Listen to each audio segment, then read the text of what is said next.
आपण सगळे चिपळूण नगरपालिकेच्या हद्दीतील शंकरवाडी येथील नलावडे बंधाऱ्याच्या इथे आलेलो आहोत. गेले दीड महिना हा संपूर्ण बंधाऱ्यामुळे 100% शंकरवाडीतील 140 ते 150 घरांना धोका निर्माण होईल हे आम्ही वारंवार एप्रिल आणि मे मध्ये सांगत होतो. तरी सुद्धा संबंधित जो बिल्डर आहे त्यांनी जाणीवपूर्वक हे संपूर्ण बंधाऱ्याचं काम चालू केलं. चिपळूण नगरपालिकेने त्याची गडग्याची परवानगी रद्द केली तरी सुद्धा त्यांनी उरलेलं काम पूर्ण करण्याचा प्रयत्न केला. आणि आम्ही एप्रिल आणि मे ला म्हणजे वारंवार जे सांगत होतो ते बरोबर कालच्या पावसामध्ये फिक्स झालं की ह्या सगळ्या बंधारामुळे लगतची जी 140 ते 150 घरं आहेत त्यांना पुरांचा धोका निर्माण झाला. आणि हे स्वतः प्रशासनाने, चिपळूण नगरपालिकेच्या प्रशासनाने, इथल्या प्रांत ऑफिसच्या प्रशासनाने हे सगळं इथे येऊन बघितलेलं आहे. तरी आम्हाला या दोन्ही प्रशासनाला आणि जिल्हा प्रशासनाला विनंती आहे की कोणत्याही परिस्थितीमध्ये हा जो गडगा आहे हा गडगा कोणत्याही परिस्थितीमध्ये संपूर्ण ढासळणं गरजेचं आहे. आणि हा जर गडगा कायमस्वरूपी इथं राहिला तर शंकरवाडी, मुरादपूर आणि या सगळ्या भागाला पुराच्या पाण्याचा धोका जो निर्माण होतोय याचा अनुभव आम्ही काल घेतलेला आहे. पालकमंत्र्यांची फाईल आज नगराध्यक्ष साहेबांसमोर आम्ही दिली.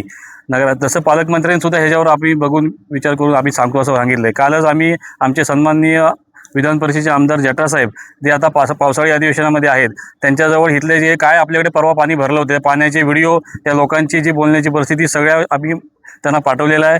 ते हा विषय येणाऱ्या पावसाळी अधिवेशनात उद्या ह्या विषयात पण घेणार आहेत.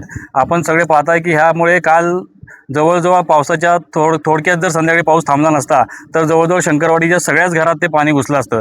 त्यामुळे माझी प्रशासनाला सर्वांना विनंती आहे की आपण हा बंधाऱ्याविषयी योग्य तो निर्णय घ्यावा. मोदी साहेब, नगरपालिकेच्या प्रशासनाने बांधकामाला परवानगी दिल्यानंतर हे बांधकाम झालेलं आहे.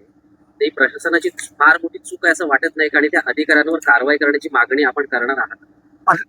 आधी मुळात म्हणजे प्रशासनाकडे आम्हाला जेव्हा विषय समजला तेव्हा आम्ही प्रशासनाला विचारलं आणि त्याच वेळेला संबंधित जो कोण बिल्डर आहे त्याने चिपळूण नगरपालिकेचं काम सुरू केलेलं होतं. आणि हे जेव्हा आम्ही चिपळूण नगरपालिकेच्या प्रशासनाच्या लक्षात आणून दिलं त्यावेळी त्यांनी ती परवानगी रद्द केली. परंतु प्रशासनाने आम्ही पहिली मागणी केल्यावर जर ही परवानगी रद्द केली असती तर हा संपूर्ण बंधारा उभा राहिला नसता. आता पुढची भूमिका काय राहील? प्रशासनाने आमच्या सगळ्यांच्या याच्याकरता प्रशासनाने कोर्टामध्ये कॅवेट दाखल केलेला आहे. त्याची 15 तारखेला सुनावणी आहे. 15 तारखेच्या सुनावणी नंतर आमची पुढची रूपरेषा फायनल होईल.